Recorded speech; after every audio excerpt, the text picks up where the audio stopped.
चोरी झाली माय. काय 10,000 रुपये पोत गेली. कसली पोत? सोन्याची पानं. शिवण फेस म्हणते म्हणे की त्याला गळ्यात ते पानं. घरी कोण कोण होते? घरी कोणीच नव्हता साहेब. आम्ही गेलता त्या ह्याला त्या बाईला दुकान आलं म्हणून आम्ही दहीखानाचं कुलूपला लाव तिथं आम्ही रोजच कुलूप लावून तिकडे जात आहो. घरी कोणीच नव्हतं. कोणत्या बाईला? ते आमच्या सुनाला बरं वाटणं गेले. त्याच्या दहीखाना नेऊन टाळ्या जाणते ते बघायला आम्ही तिच्यात नादात राहिलाय. रात्री झाली आहे गोष्ट बापू. किती नुकसान झालं? नुकसान काय नाही 10,000 रुपये ते पोतच गेली माय. दुसरं काय नाही. कशाला उगो चोपाने घ्यायचं कुणावर बी. आपलंच गेलं तिकडे होय माय. काय सांगावं माय.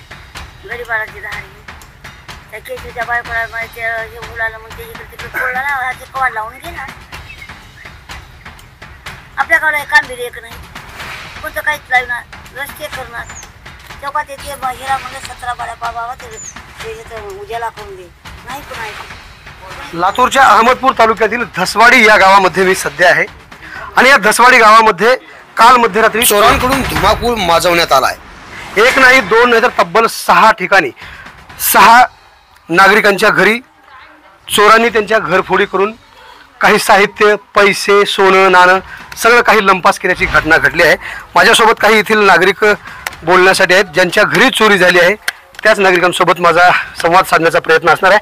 तुमचं नाव मला सांगा पूर्ण. हनुमंत किशनराव शल्लाळे राहणार दसवाडी. ही घटना घडली त्यावेळेस तुम्ही कुठे होता?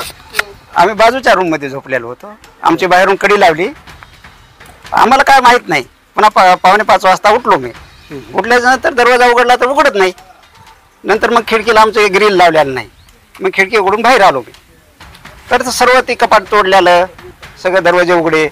तिन्ही पण रूमचे तिने झाडझडती करून दुसऱ्या 2 रूममध्ये काही भेटलं नाही.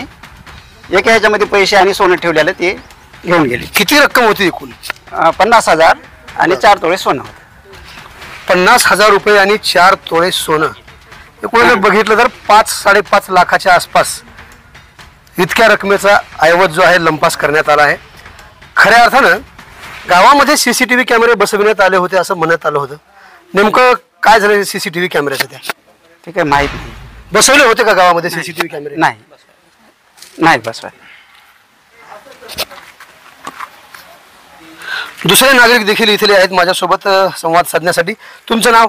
माझा प्रकाश सोपानराव क्षीरसागर. बरं, काय सांगायचं? ही जी घटना घडली एकाच दिवशी 6 जणांच्या घरी घरफोडी करण्यात आलेली आहे, काय सांगायचं? एकाच दिवशी 6 जणांची घरफोडी झालेली आहे. रात्रीच्याला बेरात्रीच्याला झाले आणि हे सगळे गावाच्या कडेचे जे घर आहेत बाजूनं त्याच घराच्या चोऱ्या झालेल्या आहेत. आणि काही घराच्या ठिकाणी सोनं गेलंय, पैसा गेलाय, काही ठिकाणी 5-6 हजार गेलेत, कुणाचे 10,000 गेलेत.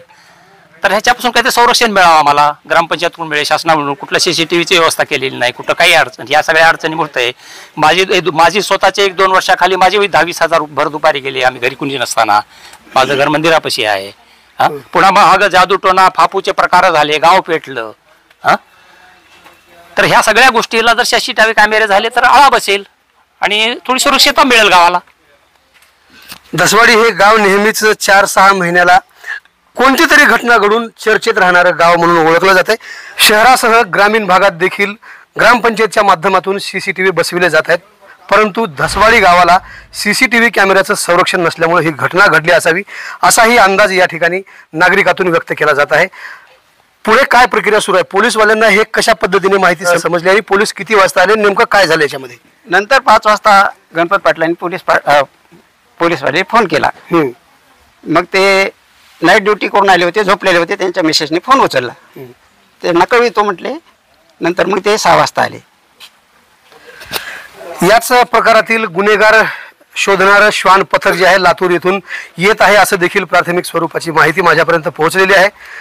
पोलिसांपुढे खऱ्या अर्थानं हे एक मोठं आव्हान आहे की अशी गुन्हेगारी जर वेळीच नाही थांबली तर हे ग्रामीण भागासह शहरी भागात सुद्धा अशाच प्रकारचे टोळके सक्रिय होऊन मोठमोठे गुन्हे घडू शकतात.